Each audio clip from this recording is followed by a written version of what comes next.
All right. What is going on, everybody? Welcome back to another Serious Angler podcast brought to you by our friends over at X2 Power Batteries. As always, I'm your host, Bailey Egbert, and I am solo tonight. Andy is actually house hunting at the moment, so Andy could not join us tonight.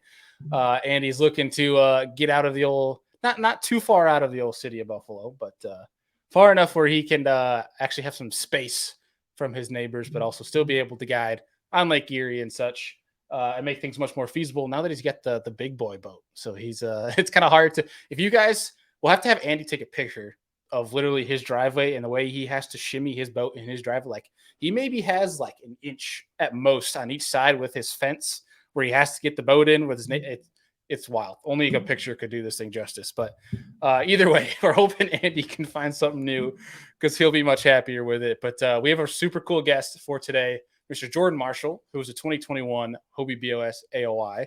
And really fast, before we bring him on, we're going to bring him on here. Quick intro for you guys. But tomorrow's Lure Lab show, Andy has on Adam Redwine. And he's going to talk about, Alex Redwine. Good grief. A lot of Adams floating around that I've been talking to today. Talking about winter jerkbait fishing. And then Tuesday of next week, Monday, Visit from the Bass Boat. Adam had on Fuller from the NPFL to talk about the new rule changes. If you guys haven't seen, it's $100,000 payout, $5,200 entry fee, and it's guaranteed and no entry fees. Pretty big stuff. So a lot of people I think are evaluating the NPFL right now from a professional fishing standpoint. He gets them on, and that's going to be Monday's episode. Tuesday night live, we have Fletcher Shryack to talk about some winter flipping, punching, grass fishing. That's going to be a lot of fun. So join us next week. But without further ado, bring on our guest here, Mr. Jordan Marshall. What's going on, dude? What's up? Man, it's good. It's good to get you on here. And I have to say, I was a little humbled to learn that you've been listening to the show, because I was sitting there and I was like, I remember going to the Hobie events this year, and I'm like, I'm just a crazy, podcast junkie, and I'm sitting here with a bunch of hammers, and I'm like, they listen to the show? Like, I mean, dude, it was on par to like my buddy Mr. Jeff Gustafson saying that he listens to the shows, and I was like, okay, so maybe we do have some sort of like something going here if you guys are listening to the show. But it's good to get you on, man.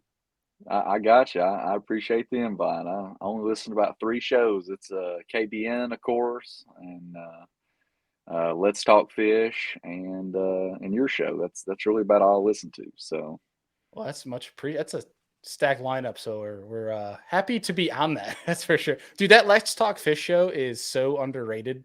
Like, I don't know their audience size, but if people aren't listening to Let's Talk Fish, I mean, I don't know if you have 2 podcast hosts in all of fishing podcasts to get better fishing information from than Matt Erie and Brian Thrift. Like, it's yeah, pretty stacked. yeah. I like both of them a lot. Smoke's one of my favorite people to sit and listen to. I remember one of the first times I was watching anything with what he was doing. He's like, turn that camera off. I need a sun drop and the smoke. I was like, I can get behind this guy. He's just straightforward.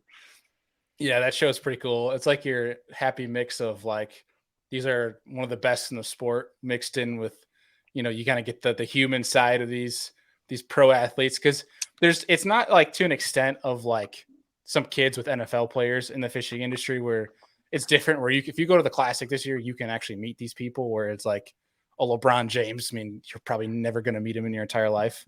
Yeah. But it's a cool mix of like getting the human side of these guys that we idolized growing up to also, the professional learning about fishing stuff from them. But regardless, dude, it's your first time on the show. Definitely not gonna be the last. But for everybody that's new, you kind of know the deal. Everyone that's new, we kind of like to talk about where you got your start in bass fishing and fishing in general, and who got you into it. So let the folks know.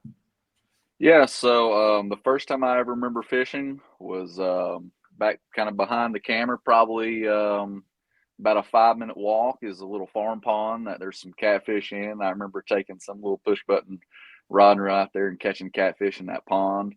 And first time I remember bass fishing, one of my dad's friends bought a Ranger boat and was just going to learn how to fish or whatever else. And I caught my first bass on a shad colored shad wrap, and just really enjoyed it.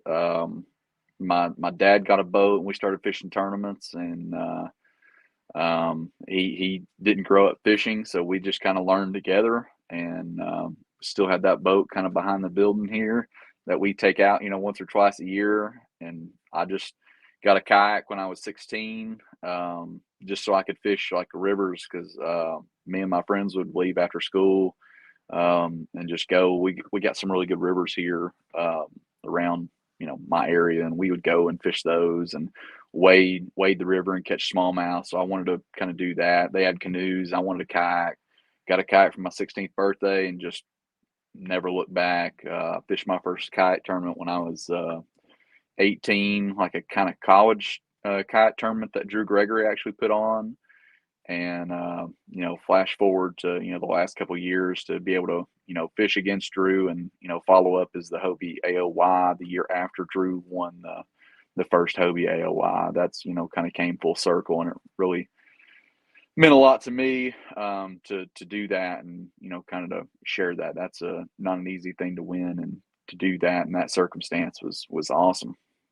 Yeah, dude. I think that's the one thing about. I'm not saying you can't do this on the boat side, because one thing on the show that we like to do is we like to have kayak and our boat side and try to do our best to mend these worlds, because obviously both sides you can learn a lot from. Hence you being on this show. But one thing I think that's cooler about the kayak side is that you could literally, like you said, go from fishing someone's tournament. And, Drew was like kind of the pioneer, one of the pioneers of the sport of kayak fishing. And you look at like a Kevin Van Dam, who's definitely one of the pioneers on the boat side. It's a lot harder to go and get into a boat and then try to fish against Kevin Van Dam the next year. Whereas like you get a kayak and you got the funds and the means to do so, you can go fish against the best if you want to. You can Yeah, have that availability to do so. And that's part's pretty cool. I mean, it's part of it's cool, especially if you can keep up. But then the part of it's like when you go there and you can't hang, it's like, oh dang, I got work to do. yeah, But it's humbling for sure at times. yeah, I mean, but why? I want to ask, like, why the kayak? What steered you that way versus the boat? Originally, it was just to get in like these farm ponds, these neighborhood ponds, the moving water, the little river here by the house. It's literally called the Little River, and just a bunch of little places that I knew had fish in it that I was tired of fishing from the bank, and just trying to explore that. It was just kind of ease of access, I guess. I could just throw the kayak, like 16. My parents kind of, or I guess a little bit more worried about me just being like 16 and go take a boat out, because we had a local guy that was friends with my cousin that actually passed away. Kind of just was fishing at night and passed away. So I think everyone kind of around this general fishing community is gets a little paranoid or whatever. That's probably not the right word to describe it, but a little more timid with situations like that of people fishing by themselves. So it was just a lot more easier for me to just throw a kayak in the truck and just kind of go wherever I wanted to that way, versus take a boat out and try not to kill myself. Yeah, so you got your start kayak fishing the way kayak fishing was originally intended to be done, not like throw it a slap it like myself. What I did this fall is slapping a motor and two graphs with forward facing and going on Lake Erie of all places. Whereas like your farm pond and little rivers Yeah. make a little more My, sense. Which it was. Sorry, go ahead. my first kayak was a Pelican Castaway, like 10 foot, 10.5 foot Pelican with like the molded seat. My butt cheeks got wet every time I put it in the water because it had scupper holes that just were not planned out correctly. And the first place I took it was like a pond by a bunch of like like a neighborhood and hotels. It was out near the airport, so it was like really nice places to eat around it, and it's just like got this walking trail, and it had giants in it. I mean, I saw a 10 pounder come out of it. And just it's a little small. The dam, like to hold the water back, it's like 3 foot tall, and it's basically just a little silted in creek pond, but That's it was so much fun. I could go over there and just catch as many fish I wanted to catch for years before people started fishing it too. Yeah, dude, I've been recently looking into just like buying one of those, $200 kayaks again, or like getting into like a Lynx or maybe an iTrek. Although after watching a few people pop theirs at the Susky, I'm a little weary of the eye trick, being that I was in an eye trick for that event. But uh, last week I went out with my buddy and we did this like backwoods, like literally sheer cliff getting down to go catch like walleye in the wintertime. And we're talking like 25 inchers, like some good eaters. Like Yeah. you're getting good meat off these fish and trying to get a PA-14 up this hill, dude. It was hilarious. It sucked in the time being, but it was hilarious after the fact. So I've been really Yeah. looking into getting another smaller boat for that summertime, kind of like creek style stuff. But Yeah. dude, Yeah. I've always kept a smaller boat. I've got I'm a Hobie guy, and that's always what I fished out of. I've been on the Hobie team a long time, but I mean, right now there's a Coosa HD like behind the building here that a buddy of mine, ripped a hole in it, and it was pouring water and about sank on the Susky this summer. And he's like, "Here, you can have this boat." And my dad kind of patched it up while I was in Sweden for the World Championship, and I came back and I was like, "All right, cool. I'm just going to use this HD to do what I've always done." With like a Jackson Bite or even that Pelican that I did for a little bit when I had it. I've had a few different kind of creek style boats that we've got some places that we'll go under a bridge and throw it underneath the bridge and stuff where I've backed a trailer down to it and put some my cam straps looped like 3 cam straps together and tied it around the handle and drug it up a hill because I couldn't drag it up the hill myself. It was so steep. I've done a lot of crazy stuff, not necessarily creek style and in tournaments, but I've done a lot of stuff trying to get in some bootleg places, just fun yeah, fishing. yeah, dude, I gotta get back to that because like the kayak, what the kayak allowed me to do like was you could start like fishing on your own. That was like my first outlet to fish solo, versus being it started out as like my dad had this bayliner and it wasn't like a trolling motor or anything. It was like go float where you could float, chuck sluggos and hope for the best type of deal. And then I wasn't old enough yet, so we had like this tandem inflatable kayak, which was like fun but a nightmare at the same time. But what the kayak allowed me to do was get on the lakes by myself and kind of explore like the fishing realm myself, and I kind of let the passion lead me direct like down the path that I wanted to fish. And I became this offshore bum, and it just quickly became the bigger the better. And it's gotten away from that fun like creek stuff, and Yeah, because we don't have a lot of that up here in the north, man. So that's kind of the fun part for me coming down south for these tournaments, is it gives me more of an opportunity for like these real backwater stuff. And it's got me like wanting to explore some of these creeks that everyone says is crap up here in the north, and yeah. just take a little kayak and go explore. But yeah, But but one thing you mentioned that was actually really funny earlier was you said that the Little River, and you're like, oh, they actually call it the Little River. Well, on our schedule for Hobie next year, that new river, I've had like a yeah, bunch of buddies reach out, like, oh, what are you gonna fish like next year? And I'm like, oh, and I'm gonna do the new river event. I'm like, oh, what's the new river? Like, what's it called? I'm like, no, it's the new river. And it comes out and like it's like this conversation, like, no, it's literally called the new river. yeah, yeah, Yeah. So I thought that was humorous. But dude, talking about, so you got in the kayak, started doing these tournaments. When did you kind of try to make this thing like a career? Like when did you kind of realize like I'm pretty damn good at this thing? Let's go take a stab at it. I mean, you said you're doing 40 plus tournaments next year. Kind of sounds like you're doing it full time, if I could say so. yeah.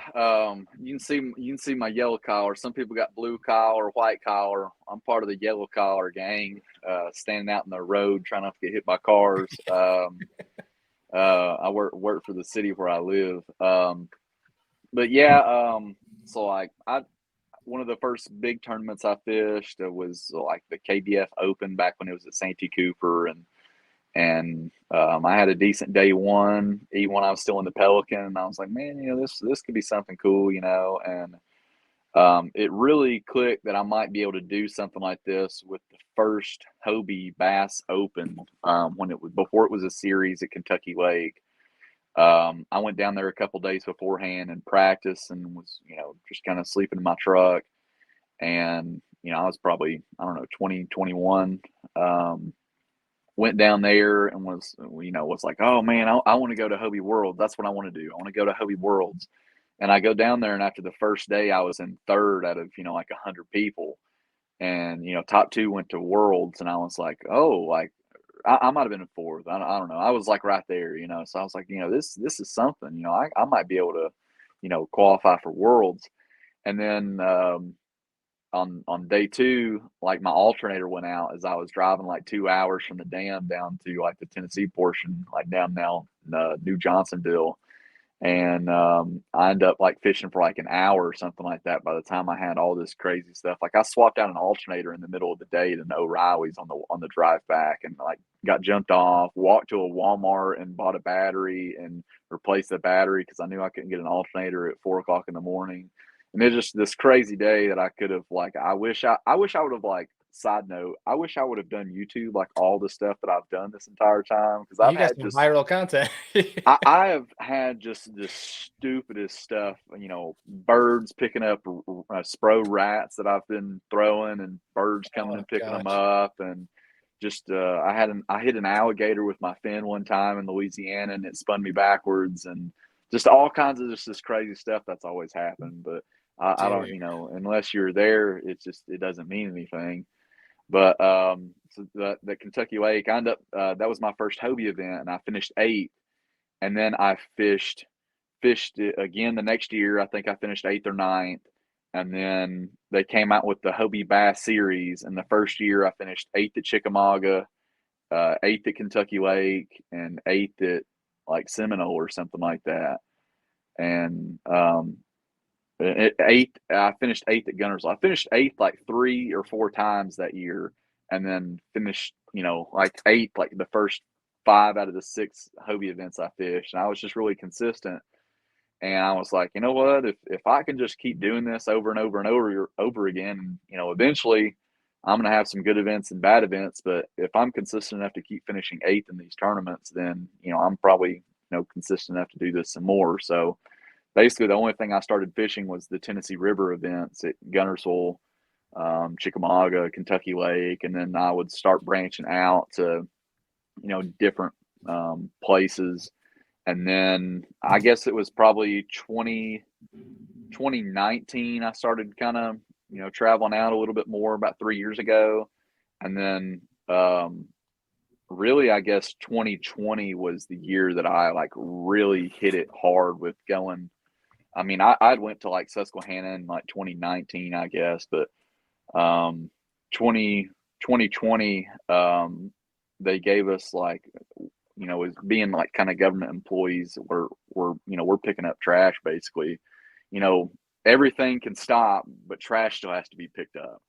So Right. whereas, everybody was getting 2 weeks off or the whole month of April off or getting laid off, April of 2020 was probably the busiest month of my life at my job that I'd worked there basically about 8 years now. Damn. And It's like the best month for fishing around the country. yeah, so like I didn't do anything that month. I fished some local stuff on Saturdays, but I didn't travel. And then they kind of gave us like basically 2 weeks extra vacation. And so I only get 2 weeks of vacation anyway. So basically all the stuff I do is on 2 weeks vacation that I schedule. And then I take like basically a week of comp time, and then, you know, I'm sick occasionally, and other than that, it's Yeah. basically, I'm at work. So to get, some more time off was huge for me, to get basically 2 extra weeks of vacation. Mhm. So I just drove around everywhere. I mean, I went to Pennsylvania, I went to Wisconsin, I went to Oklahoma, I went to Texas a couple times. Um, everything, kind of, 11 hours or so was kind of my reasonable limit. I wasn't driving to, California to do those tournaments. I had considered flying to the Delta event, that or the whatever event. There was 2 events there that year. There was a California Delta, and then there was a Clear Lake. I think the Delta was the Hobie event. And I was looking at flying, and if it wasn't for COVID, I was afraid to go to California during COVID. I just, that's a whole nother conversation in itself. But Yeah, I think everyone's just afraid to go to California because of California. yeah, yeah. So I basically just backed out on it. I had, kayak that I was going to get when I was there, and all this stuff, and decided against it. But Man, that would have been fun though. oh That would yeah, have been fun. I would still love to do it. I mean, I still think California, and to see that side of the coast, I would love to go to do Basically fish anywhere in California. I don't care whether it's Clear Lake or the Delta or whatever else, just to go and drive up the coast or whatever. I love drive up the coast. And then if I ever get out there, I want to catch one of them giant sturgeons that you catch in like Oregon and Oh yeah, like the Columbia River. Washington. Yeah, I want to catch a Yeah. giant sturgeon. I'd rather go out there and do that than bass fish on Clear Lake. I think, as strange as that sounds, I want to hook into one of them big things. Yeah, I don't know if you could do that in the kayak though. There's videos of guys doing it, man. There's like Really? Holy crap. there's like 8 to 10 footers being caught with kayaks, and they come out of the water beside the kayak, and it'd probably dang near kill you if it hit the kayak. But I'd want to do it. You ever see that clip of the kayaker with the whale? Did you ever see that? Like I think it was on the Pacific coast. It's probably what it would look like with all those sturgeon. They're so dang big, dude. But are they like okay, now I'm intrigued. Are they anchored in the current doing this? Or are they like because like you see the boats that are out there, they're like anchored against the shore with their lines. The little bit of video that I've seen is like there's like a dam or like a wing wall or something. There's some currents and there's like barges and then kayaks that are in like fairly slack water, it looked like, based on just my recollection. And then you basically hook these things and they just go absolutely, ballistic. And, I just think that'd be cool. I've hooked some, pretty good sized catfish and stuff on the kayak. And I caught like a 40.5 or 41-inch redfish or something like that down fishing with the Emerald Coast guys, Matt Van. We caught a like whatever that fish was, like 40.5, 41-inch redfish, whatever it was, at night on top water.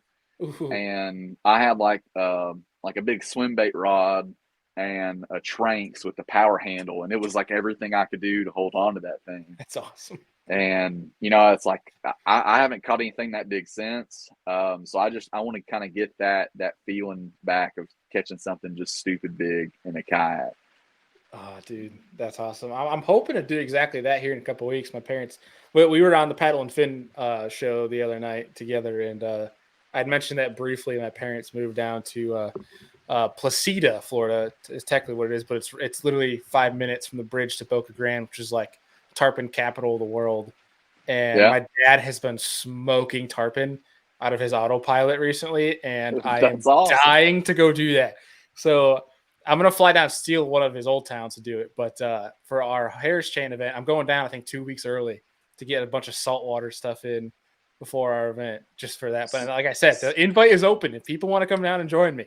Invites there. So I was working on my schedule like we talked kind of before I've got like 40 events on the schedule from like the last weekend of January to the Queen City Tournament of Champions, which is the week after the Hobie Tournament of Champions. I've got like four scheduled weeks off. And there's some tournaments I go fish on Saturday and then drive somewhere else and fish a tournament on Sunday, or like fish a Friday night tournament till like 3 a.m. and then drive somewhere else and fish a Saturday tournament. So I've got like all these events. So like one of the weeks off that I've got scheduled is the weekend before the Hobie in Florida. So that might have to be my first week of vacation. I might just go run around Florida for a week and see what happens. Dude, there's some wicked places to fish around that area. Like that specific place where my parents moved to last year. No, 2 years ago. I didn't go to Florida last year. 2 years ago, I was fishing in the morning with my buddy. First time ever in Florida fishing for bass. And I brought my frog rod with me to go fishing with him. We went saltwater in the afternoon in the kayaks with my dad, my brother, and I brought the frog rod with me, and I was skipping mangroves with a frog and catching snook and redfish. The most fun I've ever had in my entire life, dude. It was awesome. That's what I've heard. Somebody said it's just like fishing for snooks, like skipping docks or just giant largemouth, basically. Yeah, pretty much. It's just oversized largemouth on steroids in salt. That's basically what it is. So yeah, we can definitely make that happen if you're interested. Yeah, but, I'm down. Yeah. Well, we'll plan it after this show here because I'm intrigued.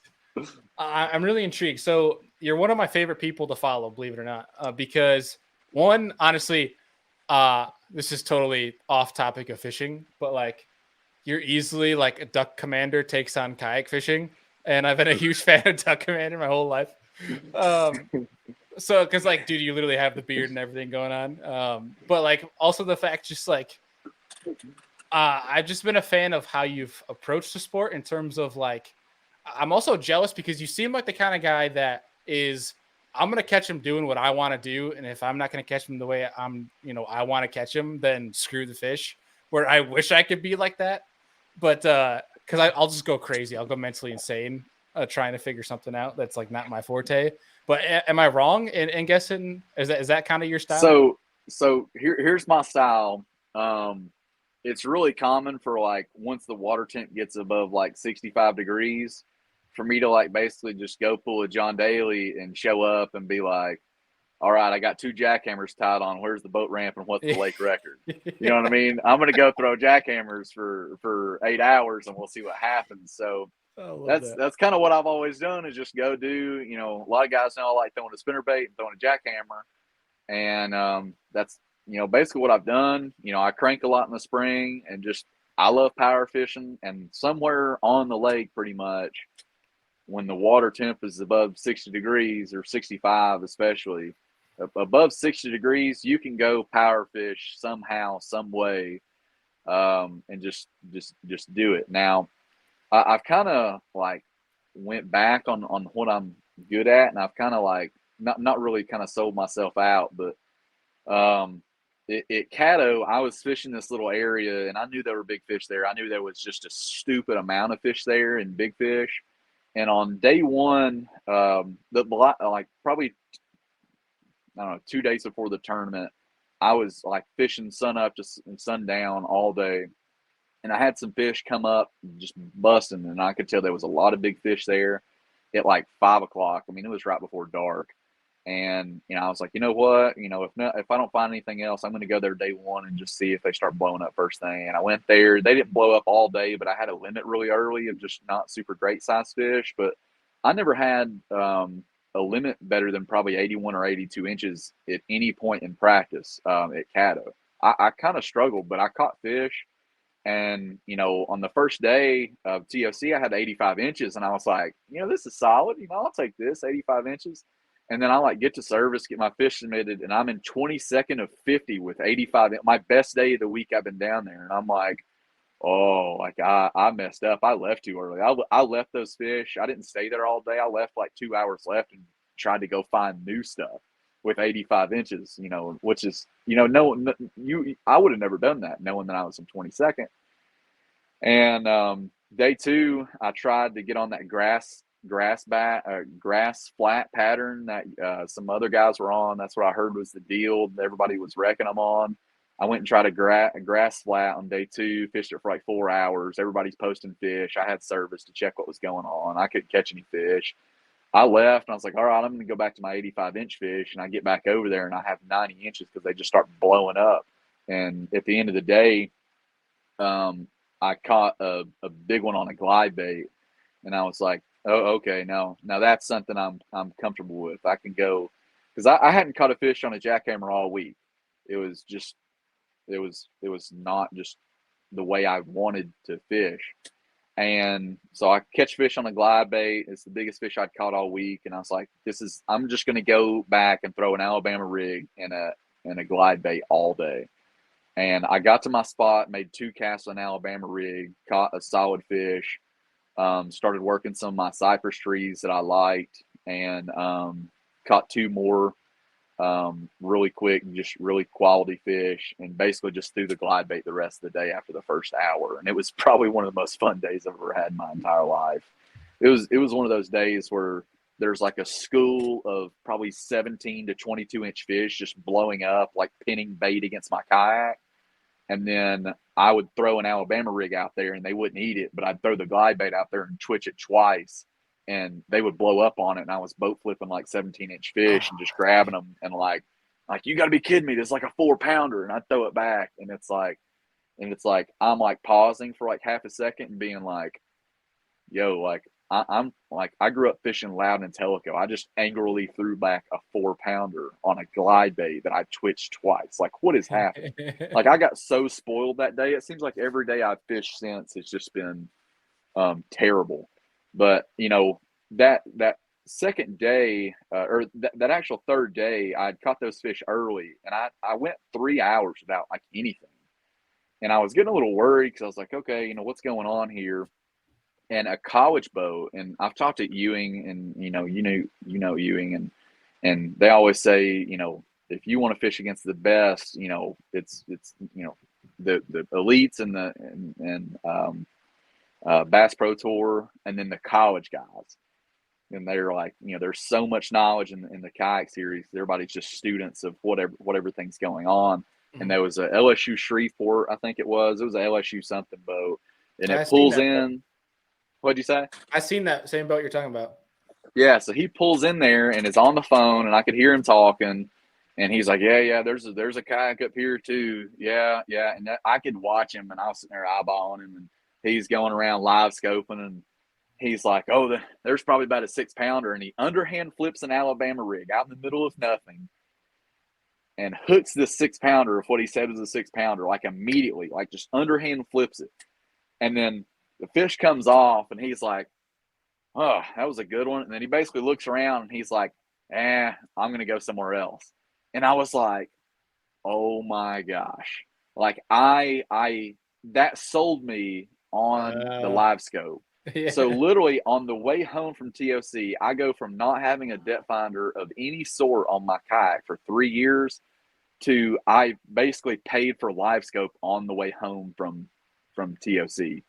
I was that like, I was like, I got to get it. I've got to have it. It's on my kayak now. I've already got it installed. I've had 4 trips out with it since we've got back. And all I've went out, and I've went to places that I don't normally go to, and I've spent just a stupid amount of tackle. I've never bought like jerk baits before because I don't like throwing jerk baits because that's not really my thing. And I've bought straight-eyed, Mega Bass 110s and collectible 110s and 110s specifically from Japan and specific colors that somebody told me about. And I've spent probably half as much on tackle as I did the $4,000 to get the live scope put on my kayak. So live scopes cost me like $6,000 of just trying to get it and get all this stuff. And I've never went and thrown 2.8-inch Kitex before and done any of that stuff. So I'm out here buying spoons and swapping treble hooks and man, all you're this fishing stuff. like a northern boy now. That's what you're fishing. Yeah, I don't. I'm gonna have one of those days where it makes sense, but for the first time in my somewhat professional kayak career, I've got a depth finder on my kayak, and so far all it's done is piss me off. It definitely has its place. That's for dang sure. I mean, you've seen a lot of people like, Nolan Miner's another one we were talking about Ewing earlier that like he won't use it exclusively throughout the day, but it might account for 1 or 2 catches that are clutch. I mean, there was definitely a few tournaments this year that, I could have fished relatively similar to the way I was and done well, but I wouldn't have had the bag that I would have had if I didn't have forward-facing sonar on my kayak. But I think that one of the biggest things too with that is, especially for people that are buying it or are in the process of buying it or have just gotten it, is one thing I think, and this is personal opinion, that's good to reinforce is just to look up. Take a second to like ignore that for a second. Keep your instincts, because there's a reason why anglers like yourself are doing so well without it. Don't let that forward-facing sonar become don't let that detract you from what you already know. Like, I've heard it said, this is said perfectly. This was on actually, I think this was yesterday, 2 days ago in Bass Blaster. But the best anglers use forward-facing sonar as a tool for the way they already fish. And that couldn't have been said better. I think you're definitely good enough in order to do it that way, where it's like the times of year where it could be relevant in how you fish, you'll use it correctly. And I think you're definitely wise enough to do that. Yeah. But there's definitely people though that get it, man, and they get too distracted with it. They they almost focus on solely using that to catch their fish. And that's why you see some people sink with it. And that's why they either get rid of it or you don't hear about them anymore.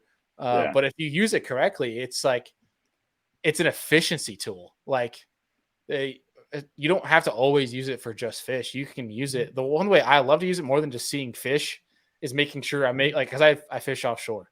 Like Yeah. I'm the opposite of you. And in the sense that I love my electronics. I love being as far away from the bank as possible. I'm using this to make like as precise casts as I can. And that in itself can be of advantage. You know, you can do the same thing with 360, but Yeah. it's interesting. I've really focused so far on just trying to learn it, try to, learn how to take advantage of the tool. Cause I listen to some of these podcasts. And I think somebody even basically made that use it as a tool comment on one of your podcasts, honestly. Cause it was, you know, when it comes down to it, I definitely I don't want to rely on that thing. It's something that I'm trying to learn because I feel like I need to learn because it can help. And I just want to be, well rounded to the point where, um, it's no secret, every time we go to like Carolinas anywhere, or whether it's Hartwell or Norman or places like that, I get my freaking brains beat in, Mhm. every time we go over there, and it drives me up the wall. So literally what I'm focusing on, I've done this a few times where, when I first started fishing Chickamauga, the first, at this point now, it's as much as I hate the lake, and everybody I think knows I hate Chickamauga now. Um, it's a place that I've had some success on, and a place that I don't mind fishing. If there were no other bass boats and no one else on the lake, I wouldn't necessarily mind going down there. It's an Mhm. hour from the house. There's chances to catch big fish there. Um, there's just so many people down there. But when I first started trying to learn how to fish Chickamauga, the first 3 tournaments I fished down there, I zeroed, and it drove me so nuts that I basically went down there 3 out of 4 weekends for like 4 or 5 months or something like that. And I won the TVKA, which basically just fishes Gunner's Hole. I won their Angler of the year after I basically went down there every week, except for one a month for 6 months, 5 months. Dang. And so that's kind of the way I operate is I'm going to do something. I'm going to just go completely overboard into it. So basically what I'm doing with the live scope is try to learn it and fish every chance I get after work for the next couple months before these tournaments start. And then I'm actually, kind of budgeting time to fish the Queen City Kayak Bass Fishing League, which is, they're based out of Charlotte. So they fish, there's like a period of like 5 out of 6 weeks that, I've got Santee Cooper, Hartwell twice, and Norman, and then the Chickamauga event. So I'm basically just going down there, and I'm going to go down there until I learn it, because every time we go to Hartwell, somebody wins at live scoping. Most of the time, it's Ewing, and That so kid is so good with live scope. yeah, Yeah. so and it's Ewing's kind of helped me kind of dial some stuff in. I've been able to go out with him, and him kind of show me some things and help me out, and Mhm. to be able to have somebody that I can trust kind of help kind of cut that learning curve away. And, I'm going all in and trying to fish as many events as possible next year. And I'm going to push myself to try to be, a more well-rounded angler by going to these places I can't stand. And I'm either going to figure it out or I'm going to hate it. Mhm. And that's my deal. I think I've got Hartwell, like 6 tournaments on Hartwell. I'm going to try to fish next year, and I've never That's the caught a place to learn fish. it. Yeah, I mean I've not caught a fish maybe at all in a tournament on Hartwell. So I'm going to learn. There's no ifs, ands, or buts. I'm going to learn it. Yeah, I mean, there's definitely fisheries that like where that specific technology excels from a learning curve standpoint. Because if you take like a very biodiverse look like lake, take like a Chickamauga for example, that has so many shad and and drum and bass and crappie and like they're all over the place. And if you don't know what you're looking at and you're trying to learn it and you think all those different dots on your screen on forward facing are bass, I mean, you're going to be wrongly mistaken and you're going to be going in figure eights all over the damn place, not knowing what the heck you're throwing at. Whereas, like, at least like Yeah, a Hartwell, man, like when you're out there on cane piles and stuff they're talking about, it's like it's either shad or bass. Like there, yeah, I mean, you might get some stripers mixed in, but you can tell real quick if that's a striper because that blob's gonna be gigantic if they're yeah. they're big striper. But um there's definitely some interesting parts about the forward facing stuff, especially from the kayak. And I think it's way more challenging to fish with forward facing from a kayak than it is a boat, like by far, because we have to use the hand to keep that thing still.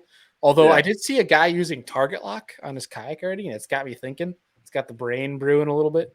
Although that's just like an excessive mod that I don't know if I'm ready for that yet. um, but the one part that I really liked about what you said about Lake Chickamauga, which is funny because I love this part too, is you hate that is probably my favorite lake on the entire planet. For the pure fact that I've done every Ye- time I've gone back, I've gone there probably 6 times, and every time I've been there, I've done something completely different where I caught them, and I love that. I don't know why, yeah, um, but I remember you saying that actually at awards at Lake Chickamauga. Where it's like I hate this lake, and you got top five, I think, but you're like I hate this place. yeah. Um, It's one of those places. It my I try to. I'm big on like frame of mind going into tournaments. mhm, I've had that conversation. I think with fishing is way more mental than most people ever give it credit for. big time. And my mental thought process is completely different the week of a tournament, like of any decent sized tournament on Chickamauga. It is completely different versus me going even other places where I feel like the fishing is in my favor. And even like a May event on anywhere on the Tennessee River is a different mindset to me than a May event on Chickamauga, because you're going to have to fight through so many more people, and you're going to have to catch fish that have seen every lure known to man the last 3 months in May.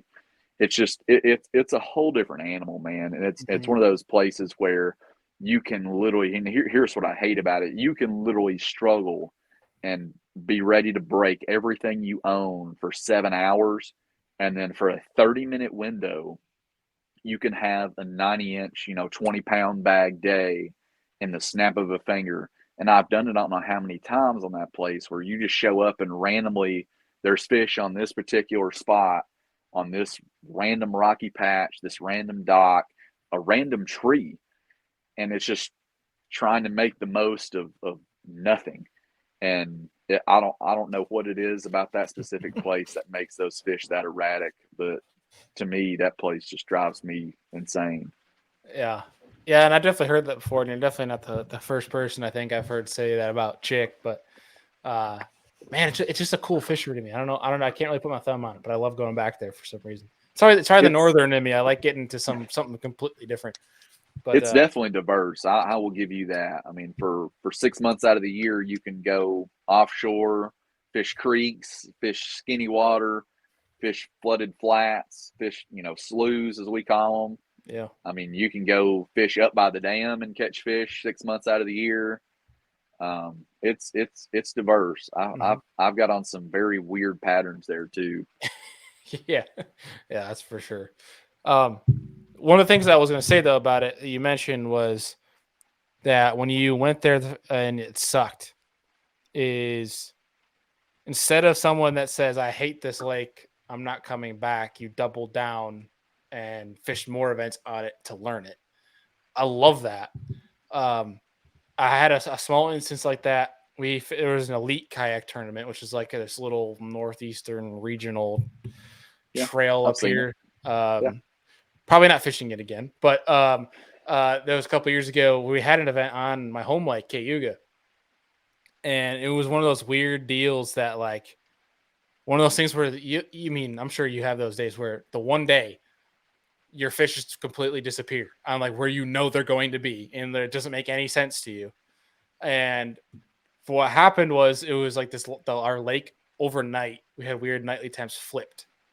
And so the day before I went, just grabbed my spot, fish are there, see them, I'm like, we're good. Like I made one cast on it the day before and it was a 6 pounder. I'm like, we're good. Like we're gonna have this in the bag. Show up, gone, tournament day. And it was like one of those days where it's like didn't make any sense. And instead of getting off the water and like going home, I literally went and graphed until almost about 10 p.m. that night until I found them. I was like, I'm not leaving until I figure out where they are. They can only go so many places. That's a part yeah, though, like when you mentioned that, I respect the hell out of that, because there's a lot of people that would run and they'll like have this negative connotation to a fishery. Uh, Whereas I think anglers that will excel and rebound, especially on a specific fishery, are ones that will double down on it, put more time, and try to figure out where they went wrong. And there was a moment uh, that I had. It was actually after that paddle and fin show where I had a bad taste in my mouth with TOC, but I was like saying like, I'm never gonna freaking go back to that lake or whatever. It's Louisiana, and I remember on the show I was like, I'm not going back there like for that event. And I was talking with Adam Reiser actually about Caddo, and I was just like, man, I don't know where I went wrong. Like we were kind of discussing it, and I'm sitting there, I'm like, man, I've always respected and talked about like these guys that go back and they double down on these places, and they when things get really really tough, they don't quit on it. Where that's exactly my mindset on Caddo. And I'm like, man, I need to stop being a little bitch, for better words. But and I was like, I need to just go back there and figure this place out. Like, I can't be just afraid of going back there again after a performance like that. And that's exactly what you talked about. So I thought that was an important thing to bring up. I thought that was super interesting, and I respect the hell out of that. Yeah, yeah. If I go somewhere and it breaks me, or if I go somewhere and it doesn't do me right, it's either going to break me or I'm going to break it. Because I'm going to go back there enough where I don't care if I got to fish every freaking boat ramp on that place. I'll figure them out eventually. Mm-hmm. It may be, I'll figure out that that's just not my place, but I'm going to figure out some sort of resolution. I ain't shying away from places now. There's one place that I just don't like, and I've been up there, probably 7 or 8 days worth, is the Upper Mississippi. I've that and Lake St. Clair. I went up there and had a 90-inch day on St. Clair and practice, and I just thought it was the most boring day I think I've ever spent on the water catching 18-inch smallmouth. I didn't know I could ever have a bad day catching 18-inch smallmouth, but I went up there on the weekend of Jobby Nooner and about got swamped, Yeah. and spent the whole day pedaling around and didn't have my passport or anything, so I couldn't go fish the Canadian side, and basically just kind of crossed over into the shipping channel area where it got a little deeper and was dodging boats all day. And I found some fish eventually. I just hated it because it's just they go straight up and down. I'm used to river smallmouth. They go this way, not this way, this way. Yeah. Yeah. So Yeah. I mean, Great Lakes smallmouth isn't exactly everyone's cup of tea. I mean, you're catching giant fish, but they're fat and lazy, and yeah, they're pretty easy to catch on just about just a drop shot and Ned and whatever you throw at them. But St. Clair's a little bit interesting because it's shallower. And I'm sure we're gonna have to have a part two, because I'm really liking this conversation right now, and I know you have some special backstage passes you got to get to. But I'm gonna hold you to one more question tonight, because it's your first time on the show, so you already know what's coming. I And got you. I'm gonna let you go because I don't want to make you late. But uh, if you had three different people to sit down, have a steak, have a beer, don't have to be fishing industry, could be alive now or 1,000 years ago, doesn't matter. Any three individuals, steak, beer, who are you gonna invite? So I've listened to this enough to kind of have an idea ahead of time. Some of these Smart man. guys that get put on the spot. I was thinking about it when you started saying you're going to wrap this up, and I'm having trouble thinking of one, so I'm actually stalling right now. But so I like it. You can one, stall and talk though. It means you could be a yeah, podcaster. yeah. I've considered a lot. I got this big fancy ring light There you go. and all this stuff, but I would like to go Derek Jeter, because I grew up playing baseball. That was my favorite baseball player. I wore number 2. My Okay. KFL team last year, I wore number 2. If you'd asked me most of my life what I wanted to be when I grow up, it was, I wanted to play for the New York Yankees. Awesome. I'm not athletic enough, nor could hit a baseball well enough to I do can't that. picture you living in New York City either, to be honest with you. No, let's be honest. I've been there. Not my cup of tea, man. I No. don't. No, that's not my deal. But Derek Jeter, fishing would be Gerald Swindle. Man, I met Gerald Swindle at a little place called Blues Landing in West Tennessee, and man, I'm always concerned to meet people that I, kind of put on pedestals, and not to say, I idolize G Man, but G Man is personality and an incredible fisherman. So to meet him, and he was incredibly nice to all of us that were there that day, and he was, just super cool. We took pictures and all that stuff. So G-Man's hilarious. I love to have G-Man. And honestly, just I'd probably just, man, I don't know. The third one's always the hardest. The third one is the hardest because I had this all kind of planned out in my head. All right, how about this? We'll come back to your third the next show, but I'll say this: if Hobie BOS turned into a partner tournament, who is your first choice to fish with you?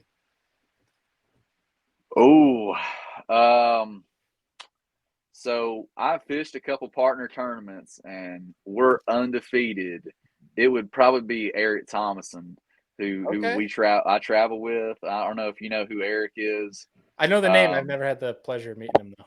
Yeah, Eric's one of my boys. He's honestly one of the people I would consider throwing in there as the third person for Jeter and G-Man, because that's, Eric's one of my boys, but he's hilarious. But I would probably pair up with him or Ewing as a close second, because if he fished offshore and I fished shallow all day, I don't think we'd lose a whole lot. But me and Thomason are undefeated on 2-man tournaments. We got month-long tournament title under our belts, maybe even 2.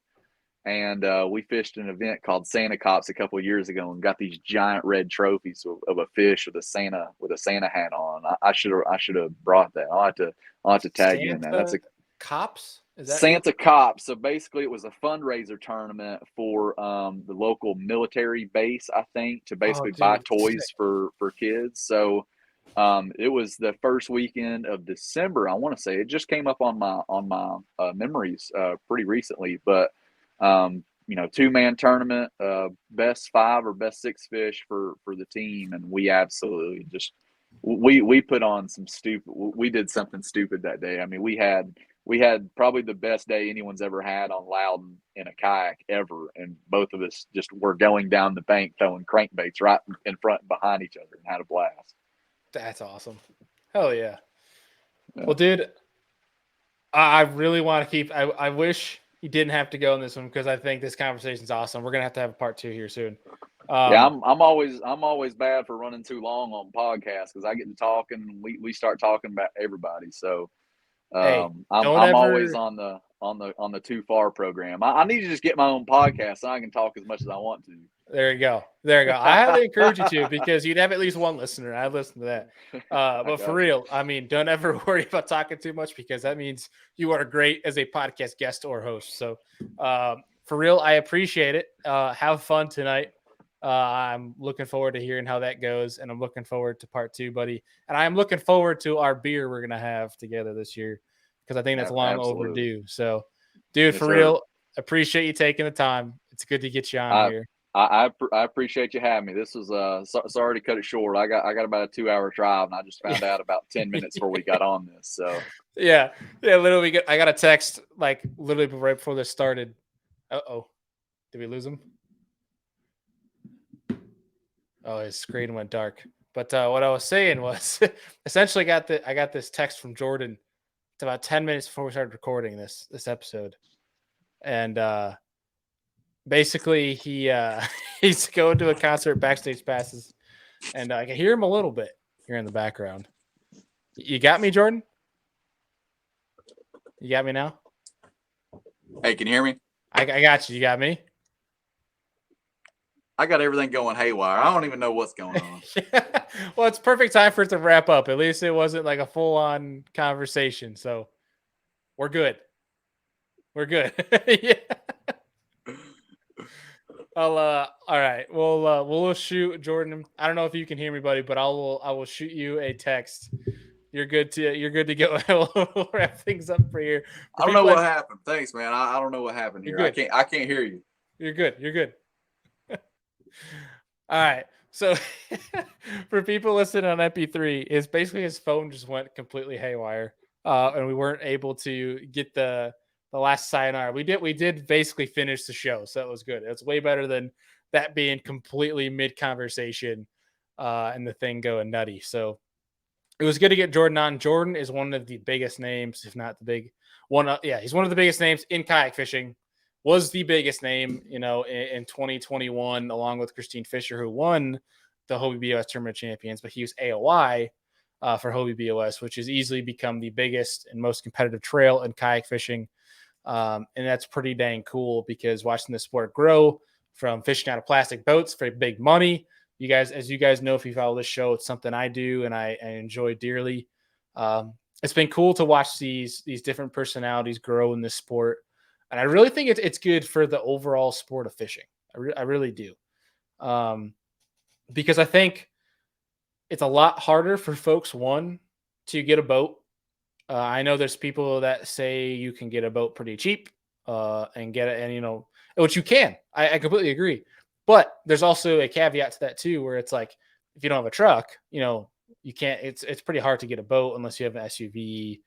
There's different means that can make it harder. But even if you have a car, like I mean, I car topped a Hobie Pro Angler 12 on my Nissan Altima. I couldn't pull a boat with my Nissan Altima. I mean, I could have aftermarketed a hitch and done all that, but that would have been interesting because I like to risk it in conditions, and backing down a ramp with a Nissan Altima in icy conditions probably isn't your best option. But that was a really cool episode because I like getting kayak guys on here to one make their name more heard about because as we grow here at Serious Angler, that's one thing that we really love to do is show you guys the names that you should be following, the names that need to be bigger than they are because they deserve to be. They've earned that, and you can learn a lot from them. And I'm looking forward to getting Jordan back on this show. And as well as we have more kayak anglers coming down the pipe to get on here to start chatting, and start making their name more known and start educating people on some of the little juicy little secrets that they have discovered and utilized over the years.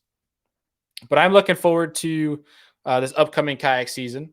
I got my whole schedule laid out, and we'll get into that soon. We have a little collaboration amongst podcasts coming up here soon. We'll dive into the Hobie schedule, KBF schedule, as well as the Bassmaster kayak schedule. And they kind of go over each tournament. We'll have the tournament directors on, etc. That's going to be pretty cool. That's going to be a lot of fun. So it's in the works. I don't know the dates just yet, but once I do, you guys will be the first to know. That's going to be a lot of fun. I'm sure our buddy, Mr. Drew Gregory, is going to join us for that. But one thing I want folks to know is that if you're going to be at the Bassmaster Classic and Redcrest this year, is Andy, Deacon, and I will be at both, or at least we intend to. I will definitely be there. If you guys want to grab a beer, go fishing a day or before, it or after it, let us know. We'll set some things up. As well as apparel. Guys, I know I've been talking about it every single episode, and I'm actually kind of getting annoyed with myself at this point, but it's almost there. I promise. We just have one background detail. We're literally waiting on the software developers that we're building this website on and waiting on one minor detail that they need to fix for us. And that's literally all that is remaining between us and launching our apparel site. The one thing that was cool that Jordan mentioned was that Santa Cop tournament. One, that sounds awesome. I would literally travel to go fish that thing. But one thing we're going to do with this platform and with our apparel site moving forward is as this grows and we have an ever growing fan base, and we appreciate all of you guys for that, is we're going to give back. And not just give back to the sport, but give back to first responders, military, people that are going through rougher times than we are that need a little bit of help. And we're going to try to give back to that. And we're going to ask your help to do that.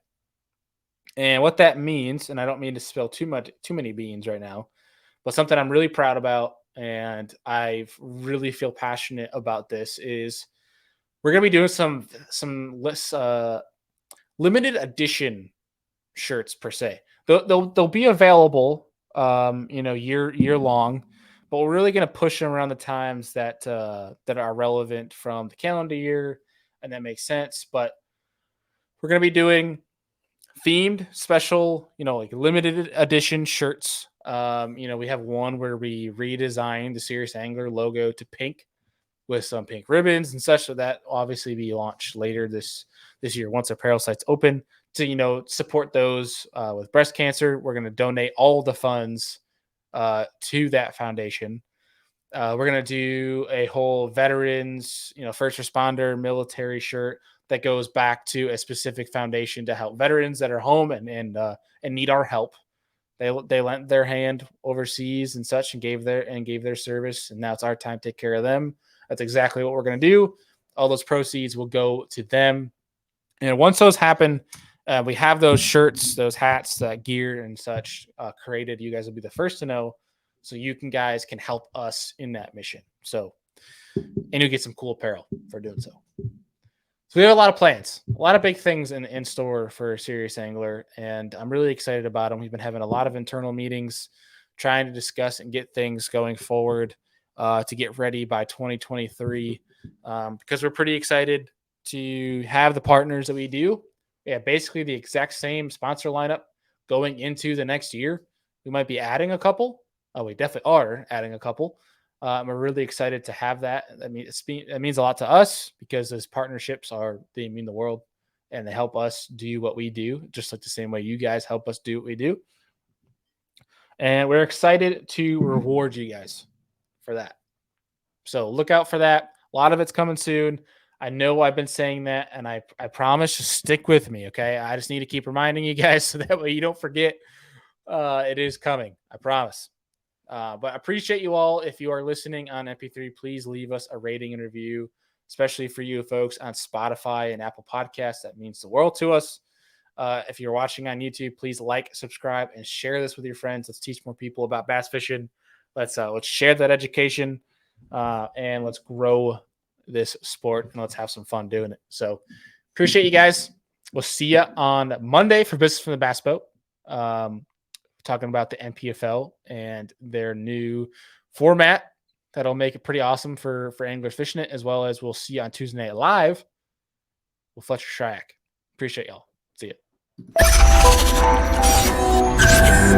ya.